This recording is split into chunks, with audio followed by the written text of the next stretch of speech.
I wanted to talk about reasons to keep going, and reasons to be hopeful.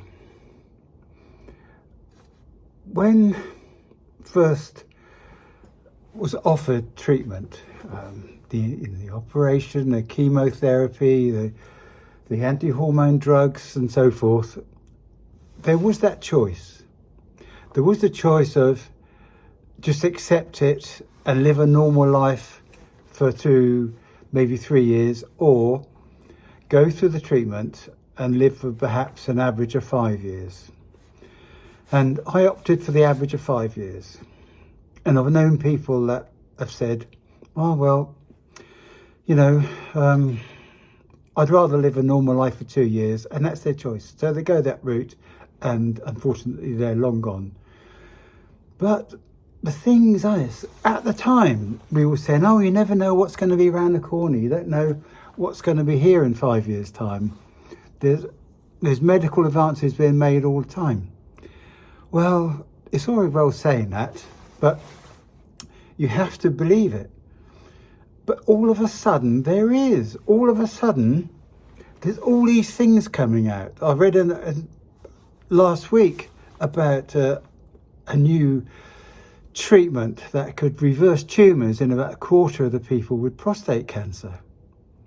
That wasn't about before. But when I was thinking about talking about this previously, there was a plethora of things. There was 4 things that reasons to be cheerful. Part 4, I guess. 1, medical advances made possible by the firm who developed the vaccine, Pfizer.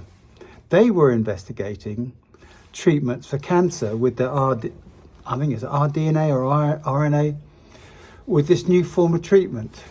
And they've now gone back to trying to help with cancer. And they think they're going to have something within the next few years, maybe a year and a half. Phenomenal, really.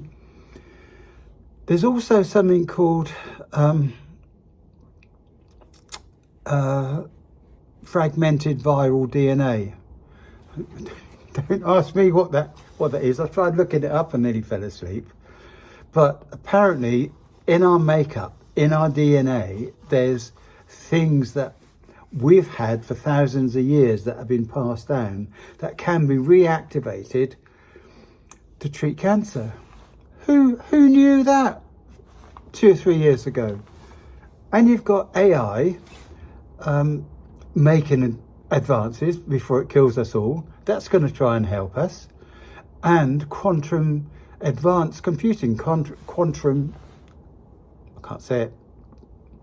Quantum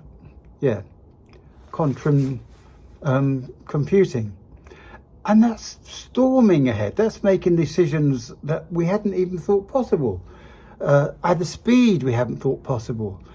And there's all these things happening that had I made that decision 3 years ago, or 5 years ago rather, to live a couple of years, I'd never known. I wouldn't know. Now they're coming out, so now there's more reasons to sort of hang on there and keep going. And one of the ways to doing that, for me, and I'm always told this, is exercise, exercise, exercise. And it's absolutely right.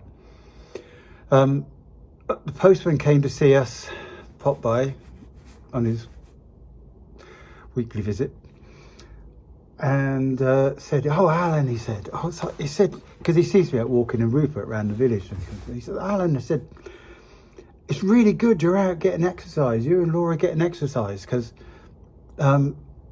people I see just moan and groan all day long that they can't do this and can't do that. They can't. They're too busy watching television and not that. But getting exercise, getting out and about, not only loosens you up, makes you feel better, but it makes you live longer. And the oncologist has been saying that, and the cardiologist has been saying that to me for ages. And when I went with the treatment with Macmillan for fatigue, he kept saying that he was struggling to get people to get off the sofa and walk to another room, or walk to turn the television off instead of using the remote. But get out and about. And as you know, I've been trying to do something secretly.